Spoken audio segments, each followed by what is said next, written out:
오늘 우리에게 주시는 하나님의 말씀은 구약성경 호세아 6장입니다. 구약성경 1261페이지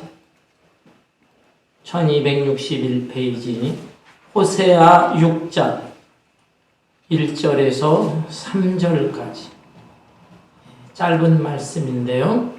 우리 한 목소리로 똑같이 봉독하겠습니다. 오라, 우리가 여호와께로 돌아가자. 여호와께서 우리를 찢으셨으나 도로 낫게 하실 것이요 우리를 치셨으나 싸매어 주실 것임이라. 여호와께서 이틀 후에 우리를 살리시며 셋째 날에 우리를 일으키시리니 우리가 그의 앞에서 살리라. 그러므로 우리가 여호와를 알자. 힘써 여호와를 알자.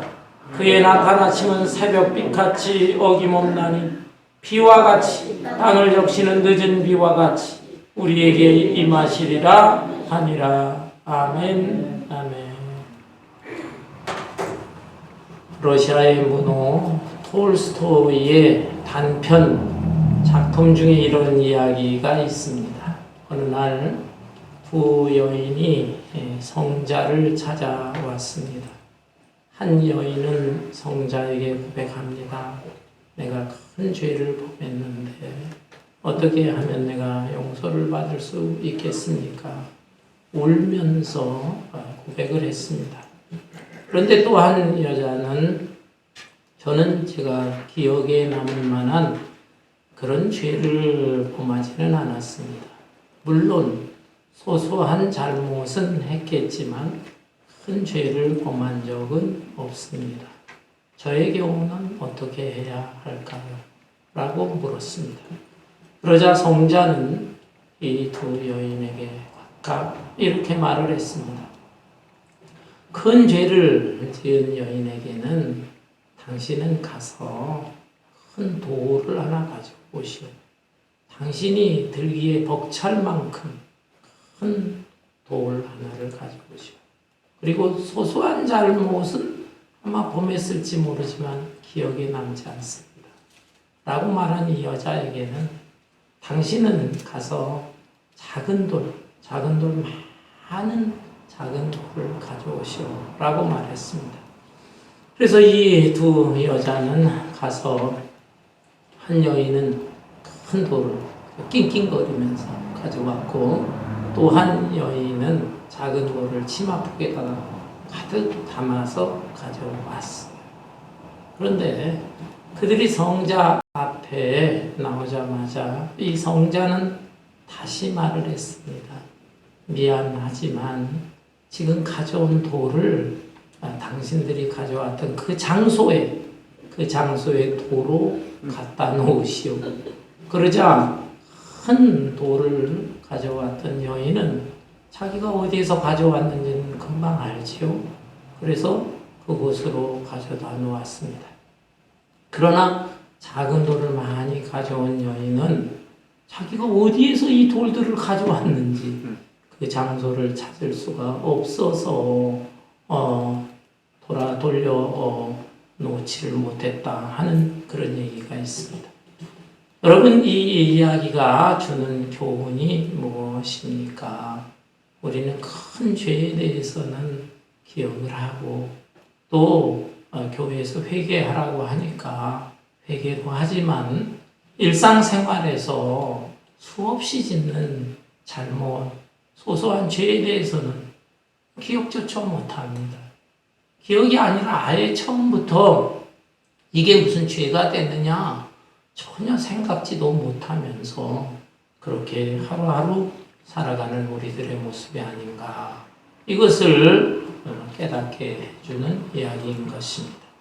여러분, 우리는 큰 죄든 작은 죄든 하나님 앞에, 빛 되신 하나님 앞에 우리를 비춰봐야 됩니다. 그리고 거울 같은 하나님의 말씀 앞에 우리 자신의 마음, 생각, 또 행위, 이것을 다 비춰보면서 크든지 작든지 이 죄악을 발견하고 그것을 철저히 회개하면서 하나님 앞에 거룩한 사람으로 살아가야 할 것입니다. 아멘. 오늘 이 본문 말씀은 호세아 선지자가 기록한 말씀인데 이스라엘이 우리 한국처럼 남북으로 갈라졌을 때 북왕국 이스라엘에서 활동한 선지자입니다. 북왕국 이스라엘에 19명의 왕이 있었는데 13대 왕, 여로보암 2세 때부터 19대 왕, 호세아 왕, 호세아 선지자하고 이름이 똑같네요. 이 호세아 왕 때 멸망을 했는데 이때까지 약 25년 정도에 걸쳐서 활동한 선지자입니다.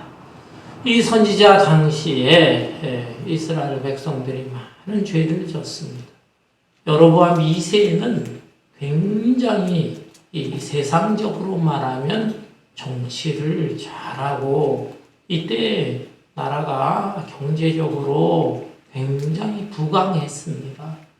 그래서 사람들이 잘 살았지만 물질적으로 풍요한 삶을 살았지만 하나님 앞에 죄를 범했어요. 우상죄를 비롯한 많은 죄를 범했습니다.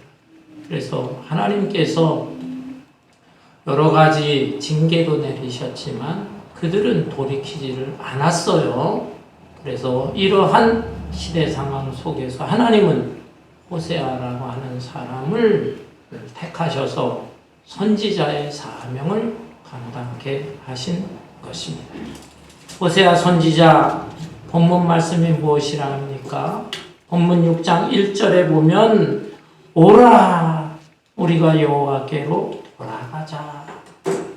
하나님의 메시지를 외쳤습니다. 오라 우리가 여호와께로 돌아가자.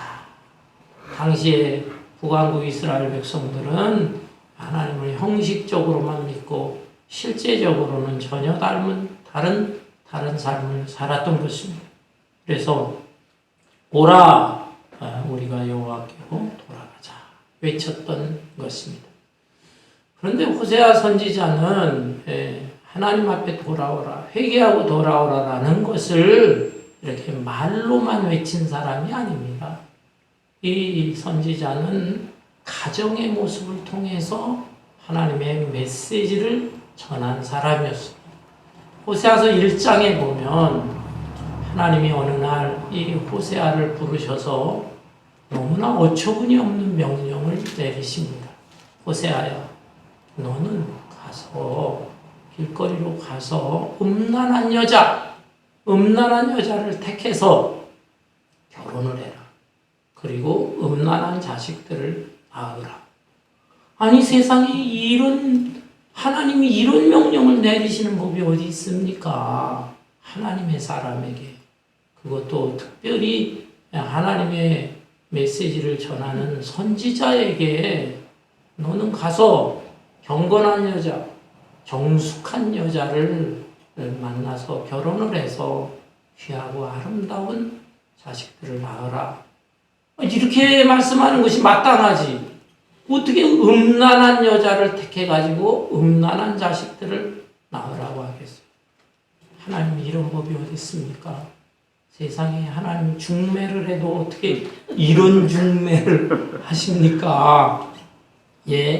우리 속담에 중매를 잘하면 술이 석잔이요. 중매를 잘못하면 뺨이 석대다 그러는데 하나님 해도 너무하십니다.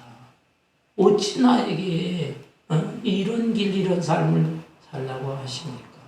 원망도 하고 반발도 했겠지만 그래도 호세아는 선지자입니다.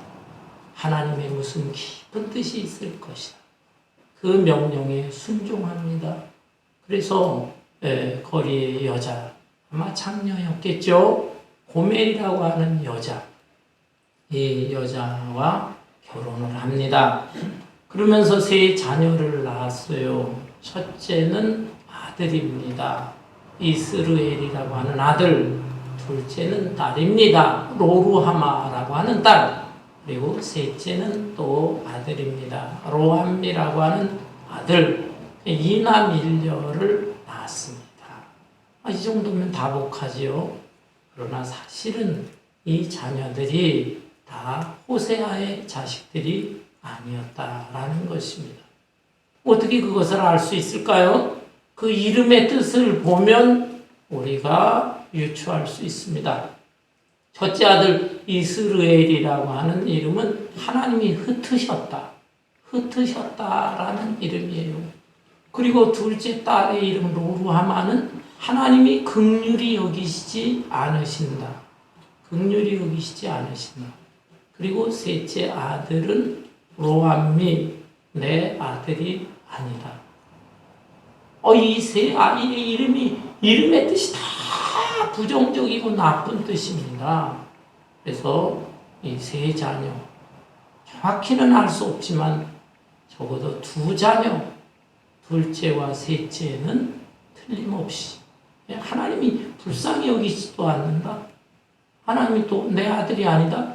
이런 이름을 호세아가 붙인 것을 볼 때에 적어도 셋 중에 둘은 호세아의 자식은 아니었던 것 같습니다. 그뿐만 아니라 이 고멜은 이 자식을 낳은 후에도 또다시 그 옛날의 버릇을 버리지 못했어요. 집을 나갔어요. 그래서 호세아 3장에 보면 다른 남자를 정부로 삼아서 살림을 차리고 있었습니다. 하나님은 이러한 고멜에 대해서 호세아에게 또다시 명령을 합니다. 호세아야, 그 여인을 버리지 말아라. 네가 찾아가서 정부에게 값을 치르고 데려오너라. 그래서 그 당시에 성인 남자는 노예의 몸값이 은 30세겔이에요. 그런데 여자니까 은 15세겔을 준비하고 또 그 외에 보리 한 호멜 반을 또 준비하고, 그래서 그 정부를 찾아가 값을 지불하고 이 고멜이라는 여자를 다시 데려와서 생활하게 되는 것입니다. 어떻게 이럴 수가 있을까? 호세아로서는 개인적인 인생에 대해서 하나님이 이럴 수가 있습니까? 너무 힘들고 고통스러웠을 거예요. 그런데 하나님은 왜 이렇게 하시는 것일까?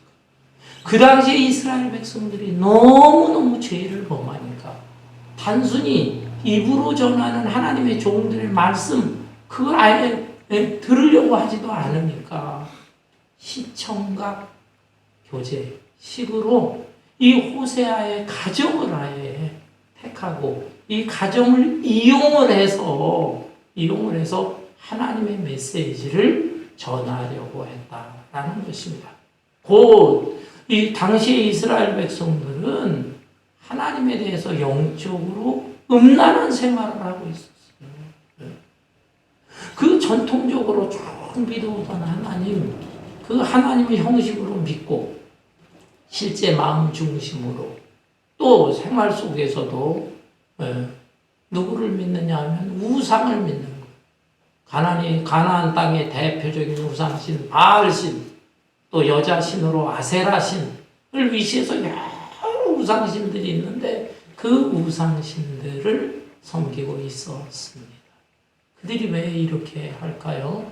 그것은 현실의 복에 너무 집착하는 것입니다. 이스라엘 백성들이 출애굽해서 광야 40년을 거쳐서 가나안 땅에 들어왔는데 이 가나안 땅에 들어와서는 이제 농사를 지으면서 생활을 해야 하는 거 아닙니까? 농사 짓는 법 같은 것도 잘 몰라요.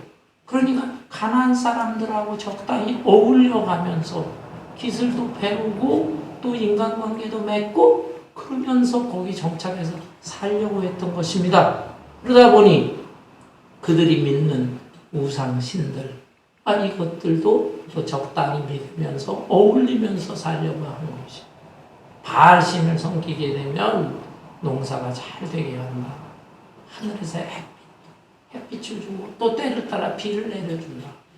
그리고 또 아세라 여신을 섬기게 되면 자식들을 많이 낳게 해준다. 이런 가나안 사람들의 그 잘못된 우상신을 섬기면서 가지고 있던 그 의식, 그것을 그대로 본받으면서 자기들도 이 땅에 정착을 하면서 복을 받아야 되겠다. 그래서 하나님은 그냥 걷다니, 그리고 실제적으로는 그런 우상신을 섬기면서 살고 있었어요. 하나님께서 얼마나 마음이 아프겠어요. 그리고 하나님은 또 진노하셨겠어요. 그래서 여러 가지 징계를 내리셨는데 그래도 큰 징계는 내리시지 않으셨어요. 네. 큰 징계는 내리시지 않고 그들이 감당할 만한 징계를 내리신 겁니다. 그러면은 그런 징계를 받으면서 그들이 정신을 차려야 되는데 자기네들이 이까지 고난과 시련 언제나 있는 거야 이런 식으로 생각을 하면서 하나님 앞에 돌아올 생각을 하지 않았던 것입니다. 이러한 시대에 호세아 선지자는 자기 가정의 모습을 통해서 뿐만 아니라 자기 입술을 통해서 강력하게 하나님 앞으로 돌아가자 회개를 촉구했던 것입니다. 본문 1절을 다시 보면 오라 우리가 여호와께로 돌아가자. 여호와께서 우리를 찢으셨으나 도로 낫게 하실 것이요 우리를 치셨으나 싸매어 주실 것이니라. 하나님은 사랑의 하나님이시다. 하나님 앞으로 돌아오자 라는 것이죠. 호세아 선지자가 음란한 여자지만 고멜이라는 여자를 거두면서 함께 그렇게 정말 그 죄악된 여자와 더불어 그래도 가정을 꾸리면서 사는 것처럼 하나님은 그래도 이스라엘을 버리지 않으시고 우리 이스라엘 백성들을 함께 하시고 또 도와주시려고 하니까 이제 하나님 앞으로 돌아가자. 마음을 하나님에게 쏟으라라는 것입니다. 이렇게 하면 하나님은 어떤 하나님이시냐? 우리를 찢으셨으나 도로 낫게 하실 것이요 우리를 치셨으나 싸매어 주실 것이다. 하나님은 사랑의 하나님이신데 그렇다고 맹목적적인 사랑은 아닙니다. 잘못했을 때에는 책망과 징계도 내리시는 하나님이시다. 그래서 그동안에 너희들에게 크고 작은 고난과 시련을 주신 것이다. 그러나 돌이키기만 하면 하나님이 다 싸매어 주실 것이다. 라는 것입니다. 여러분, 자식들이 말썽을 부리게 될 때 어린 자식에 대해서 생각이 있는 부모는 어떻습니까? 무조건 오냐 하는 게 아니라 야단을 합니다. 책망을 하는 것입니다. 그리고 또 때로는 매질도 합니다. 미국에서는 자식이라도 매를 때렸다가는 폴리스가 달려와서 붙잡혀 갑니다. 그러니까 조심해야 합니다. 그러나 성경 잠언서에도 초다를 아끼게 되면 자식이 올바로 자랄 수 없다라는 말씀도 있고 또 한국에서도 지금 아동인권에 대해서 난리죠. 그렇지만 제가 어린 시절만 해도 얼마나 가정에서 부모님에게 또 학교에서 선생님에게 매를 맞으면서 자랐습니까? 생각이 있는 부모, 자식을 키우면서 잘못된 방향으로 나가게 되면 매를 들 수도 있는 것입니다. 그렇지만 그게 미워서 매질하는 게 아니잖아요.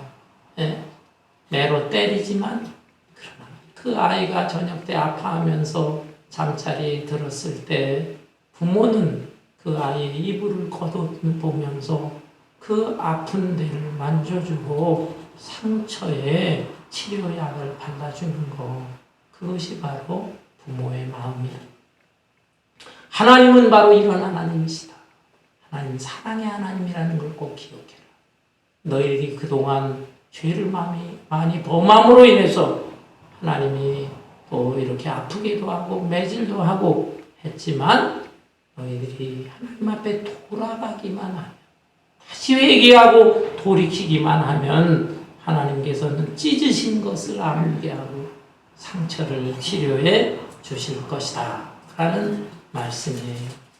2절을 볼까요? 2절에 보면 여호와께서 이틀 후에 우리를 살리시며 셋째 날에 우리를 일으키시리니 우리가 그의 앞에서 살리라. 이틀 후 또 셋째 날, 이 3일 이 말씀이 언급이 되어 있네요.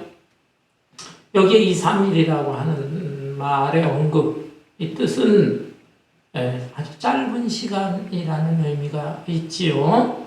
그래서 하나님 앞에 회개하고 돌이키기만 하면 하나님께서는 즉각적으로 용서해 주시고 짧은 시간 내에 회복을 시켜 주시겠다라는 뜻이에요. 그러나 여기에서 2, 3일이라고 하는 의미는 좀 더 깊은 의미가 있습니다. 사람이 죽게 되면 곧바로 부패하지는 않습니다. 2, 3일 정도 지나면 썩기 시작을 하고 아주 악취 냄새도 나고, 그래서 2, 3일 지나면 땅에 묻든지 아니면 다르게 처리를 하든지 장례를 치르게 되는 것입니다. 곧 지금 이스라엘 백성들은 너무나 많은 죄를 범했어요. 그래서 오랫동안 타락한 생활했기 때문에 부패하고 썩어지게 되었다. 너희들은 이제 시체와 같은 존재다. 그렇지만 회개하고 돌이키기만 하면 다시 회복시켜 주시고 살려주시겠다라는 뜻이 있는 것입니다. 그런데 여기에 2, 3일은 좀 더 깊은 의미가 있어요. 그것은 무슨 뜻이냐? 이건 바로 메시아 예수님에 대한 예언의 말씀이기도 한 것입니다. 예수님이 이 죄인들을 대표해서 십자가에 달려 죽으셨어요. 그리고 무덤 속에 가셨어요. 2, 3일이 지나면 썩어 마땅하지만 오히려 예수님은 3일 후에 다시 살아나셨다라는 것입니다. 곧 이스라엘 백성들의 경우 너희들이 지금 오랜 시간 동안 죄를 짓고 썩어지고 있지만 지금이라도 회개하고 돌이키게 되면 다시 살아나는 것이다. 죽은 자가 부활하는 것처럼 너희들이 다시 살아나서 아주 새로운 백성, 새로운 민족과 같이 될 것이다. 새 백성이 될 것이다. 그러니 회개하고 돌이키라. 이렇게 간곡하게 외쳤던 것입니다. 그런데 이 메시지를 들으면서도 북왕국 이스라엘의 백성들은 돌이킬 생각을 하지 않았습니다. 13대 여로보암 2세 때부터 시작해서 14, 15, 16, 17, 18, 19대에 이르기까지 그 몇 명의 왕들이 있었는데 몇 년, 몇 개월, 어떤 경우는 며칠 계속 쿠데타가 일어나면서 나라가 그냥 혼란을 거듭했어요. 그리고는 결국 이 호세아 선자가 처음 말씀을 외친 후에 불과 30년이 채 지나지 않아서 이 북왕국 이스라엘은 아수르라고 하는 이방 민족에 의해서 멸망을 당하고 말았던 것입니다. 이 하나님의 말씀을 듣고 철저하게 회개하고 돌이켰다면 나라가 멸망하지 않았을 텐데 안타까운 것입니다. 반면에 남쪽에 있던 남왕국 유다는 어떠했나요? 그들도 하나님 앞에 죄를 많이 졌어요. 그래서 결국 바벨론에 의해서 멸망을 당하고 했지만은 그래도 포로 생활로 끌려가긴 했지만 그곳에서라도 뒤늦게 하나님 앞에 회개하고 하나님을 찾았어요. 그래서 나라는 망했지만 이스라엘 민족, 유다 민족, 그 민족은 살아남았어요. 그리고 하나님께서 때가 되어서 바벨론 70년 포로 생활을 마치고 다시 자유와 해방을 얻어서 돌아오게 합니다. 돌아와서 이 남왕국 유다가 중심돼서 이스라엘이 이제 새로운 나라를 건설하게 된 것이죠. 그런데 여러분, 이 말씀은 이렇게 직접적으로 이스라엘 백성들에게 대한 말씀이기도 하지만 더 중요한 의미는 영적인 이스라엘을 의미하는 것입니다. 우리는 혈통적으로는 다 이방 백성들이에요. 그러나 우리의 경우도 하나님 앞에 많은 죄를 범하지만은 하나님 앞에 철저하게 회개하고 돌이키게 되면 하나님 용서해 주신다. 용서뿐만 아니라 우리를 예수님이 죽은 자 가운데서 다시 부활하게 하신 것처럼 우리의 그 마음, 생각, 가치관, 인생관, 삶 전체를 완전히 거듭나게 하신다. 새로운 그 죽은 자가 부활했듯이 새로운 사람이 되게 하신다.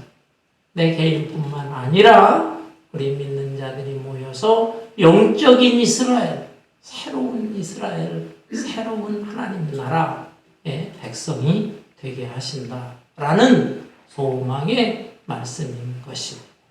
이런 면에서 우리는 하나님 앞에 크고 작은 죄를 철저하게 회개하고 하나님 앞에 돌아와야 돼요. 하나님을 섬겨야 되겠어요. 호세아 선지자는 이제 다시 한번 강하게 외칩니다.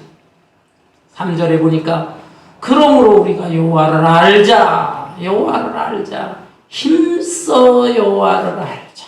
외칩니다. 그래서 여호와를 안다는 것이 무슨 뜻일까요? 안다. 지식적으로도 하나님이 어떤 분인가 알아야 되지만 또 인격적으로도 하나님과의 친밀한 교제를 나누면서 생활해야 된다라는 뜻입니다. 여러분, 제가 아주 어렸을 때 제가 인천에서 어린 시절 태어나 자라고 또 6살 때에 경기도 평택으로 또 이사를 가서 거기에서 초등학교, 중학교, 고등학교 졸업하고 다시 이제 서울로 왔습니다. 그런데 인천에서 있었던 때니까 아마 4살, 5살 때 그때예요. 그런데도 아직도 기억이 생생합니다. 한 번은 제가 살던 곳에서 좀 떨어진 곳에 인천 공설운동장이라고 있어요. 지금은 공설운동장이 이름이 바뀌어서 무슨 문화운동장 이렇게 바뀌었다는 말은 들었습니다. 그런데 그 공설운동장에서 체육대회를 하고 뭐 축제를 하고 한다고 그래요. 그래서 어린 나이지만은 보고 싶었어요. 구경하고 싶어요. 동네 형들을 따라갔습니다. 따라가서 하는데 뭐 엄청나게 많은 사람들이 모이고 악기가 울려 퍼지고 운동하고 하루 종일 재밌게 지냈습니다.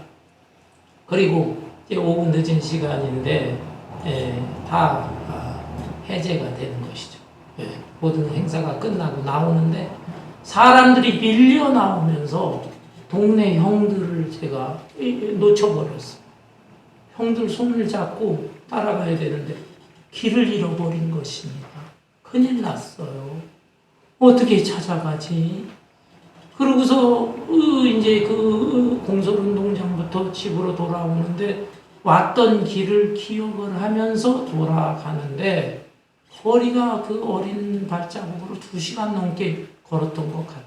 그래서 참 생각을 하면서 이제 걷고 또 걷는데 벌써 해가 완전히 넘어가고 저녁 때 어두컴컴해졌어요. 겁이 나는 것입니다. 이러다가 나 어떻게 미아되는 게 아닌가. 그래 걷다 도저히 할 수가 없어서 길거리 옆에 보니까 파출소가 하나 있었어요. 그 파출소로 무작정 들어갔습니다. 순경 아저씨들 저 집을 잃어버렸습니다. 어린 나이지만 또렷하게 얘기를 했어요.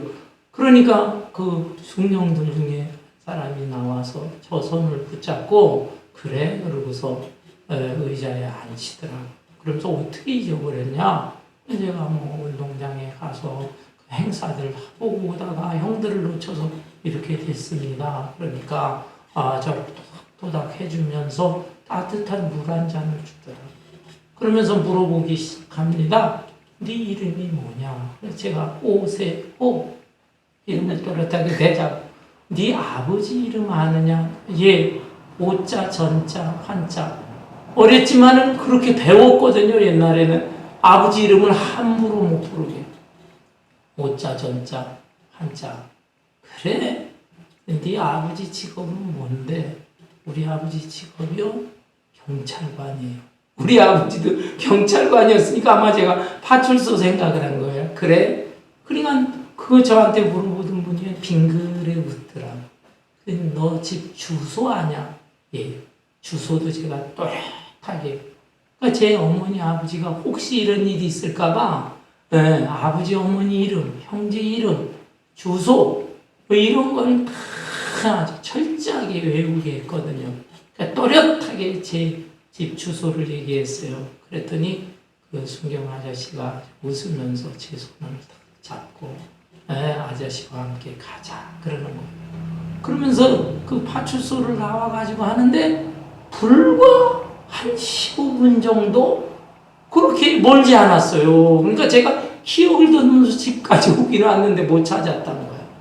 웃으면서 데리고 갑니다.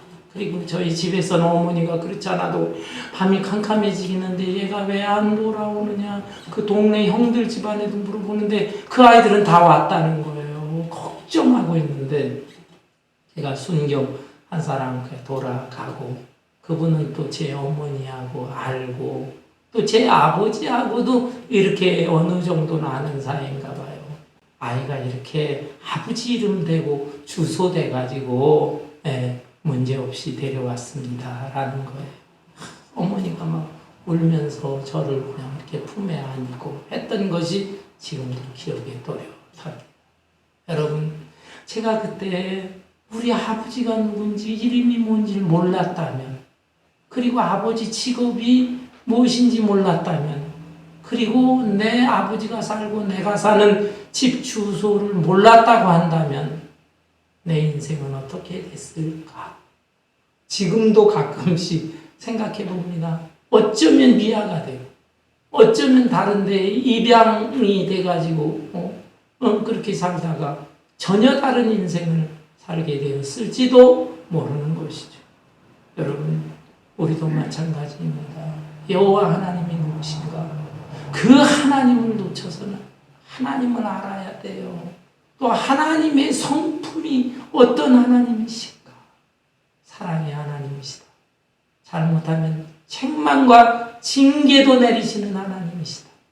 그러나 회개하고 돌이키기만 하면 그 매맞은 곳을 아물게 하시고 상처를 싸매주시고 하시는 그런 하나님이시다. 이것을 알고 철저하게 하나님을 알고 하나님 앞에 나와야 합니다. 뿐만 아니라 힘써 여호와를 알자. 힘써 여호와를 알자. 이것은 하나님을 알되 지식적으로만 아는 것이 아니라 계속적으로 하나님과 인격적인 교제를 맺으면서 하나님을 더욱 넓게, 높게, 깊게 알아가자라는 의미가 있어요. 여기에 안다는 거, 히브리어 야다 그러는데 부부간에 서로 안다라는 의미예요. 부부가 서로 안다는 게 뭡니까? 서로 신상명세서 정도 아는 게 아니잖아요. 부부간에 서로 성격, 인격, 취미 다 아는 것입니다. 부부가 오래 살다 보면 그 눈빛만 봐도, 그 목소리만 봐도, 손짓만 봐도 무슨 의미를 내는지 다 알잖아요. 어떤 분은 거시기 있잖아, 거시기 가져와, 그래도 다 알아듣는가 안다고 하지 않습니까? 그거와 마찬가지로 우리는 하나님과의 교제가 이렇게 깊이 친밀한 교제를 이루면서 하나님을 더욱 알아가야 할 것입니다. 이렇게 하나님을 알게 되면 무슨 복을 받게 되는가? 3절에 보니까 그러므로 우리가 여호와를 알자. 힘써 여호와를 알자. 그의 나타나심은 새벽빛같이 어김없나니, 새벽빛같이 어김없나니, 칠흑같이 캄캄한 밤이 계속돼. 새벽까지. 그러나 새벽이 되었을 때 동트는 해가 떠오르면서 빛이 임하면서 그 어둠 캄캄함이 다 삽시간에 물러가는 것입니다. 곧 이 세상도 지금 코로나다, 뭐 지진 기근이다, 뭐 전쟁이다. 아프리카에는 지금 몇 주 안에 쿠데타가 여러 나라에서 계속 발생하고 있어요. 이런 기상이변이다. 이런 세상, 이런 세상이지만 여호와께 돌아가고 여호와 하나님을 알고 힘써서 여호와 하나님과 친밀한 교제를 나누게 되면 하나님은 지금 뭐하고 계시나? 하나님은 왜 숨어 계시나? 하나님은 왜 하늘에서 팔짱만 끼고 계시나? 우리가 어떤 때 탄식하게 되지만 그러나 하나님은 새벽빛같이 임하실 것이다. 캄캄함이 물러가면서 하나님이 갑자기 새벽빛처럼 나타나시면서 하나님의 그 살아계심을 온 사람들이 느낄 만큼 그렇게 강력하게 나타나시고 우리 믿는 사람들에게는 하나님이 예비하시는 축복을 베풀어 주실 것입니다. 이어서 비와 같이 땅을 적시는 늦은 비와 같이 우리에게 임하시리라. 여기에 비, 늦은 비, 이 비들은 곡식의 수확을 하기 직전에 내리는 비입니다. 이스라엘에서는 이른 비는 파종하기 전에 비가 내려야 씨를 뿌리고 파종하기가 좋아요. 늦은 비는 곡식을 수확하기 전에 이 비가 흠뻑 내릴 때 곡식과 열매들이 풍성해질 수가 있습니다. 하나님이 하나님 앞에 돌아오게 될 때 하나님을 깊이 아는 사람에게는 이런 축복도 베풀어 주신다라는 것입니다. 여러분, 가을이 깊어가고 있습니다. 우리가 지난주 단풍 구경도 가고 사과밭에 가서 열매도 보고 했습니다. 풍성한 계절입니다. 그러나 한편으로 이 가을이 깊어가게 되면 그런 단풍이나 열매들 다 떨어지게 됩니다. 낙엽이 뒹구는 것입니다. 쓸쓸함을 느끼게도 되는 것입니다. 가을을 가리켜서 흔히 사색의 계절이라고 합니다. 여러분 생각 좀 하고 사시기 바랍니다. 내 인생이 어디서 와서 어디로 갈 것인가? 나는 지금 어느 시점에 와 있는가? 나는 앞으로 내 인생이 얼마의 시간이 주어졌을까? 이런 것들을 생각하면서 하나님과 나와의 관계, 이 신앙적인 관계가 지금 어떤 상태에 있는가? 나는 정말 하나님의 백성으로서 아름답게 살고 있는가? 큰 죄는 짓지 않았을지라도 그 여인처럼, 둘째 여인처럼 소소한 죄의 잘못을 수없이 범하면서 살고 있지는 않는가? 이런 생각을 하면서 반성도 하고 회개도 할 수 있기를 바랍니다. 우리가 사는 날 얼마 남지 않습니다. 지난 도주 동안에도 보세요. 한 시대를 풍미했던 노태우 대통령, 전두환 씨의 동생 전경환 씨 다 떠났어요. 전두환 대통령도 지금 치매에 걸렸다고 하는데 얼마나 살지. 미국에서는 흑인 최초의 국무장관이었던 파월 장군도 세상을 떠났습니다. 위대한 인물뿐만 아니라 우리 주변에 있는 사람들 그리고 언젠가 내 차례도 오게 되는 것입니다. 이런 것을 생각하면서 너무 이 세상적인 것, 세속적인 거에 연연하지 말고 정말 하나님을 경외하면서 하나님 앞에 설날을 생각하면서 아름답게 거룩하게 뜻있게 살아갈 수 있는 저와 여러분 되시기를 주님의 이름으로 축원합니다.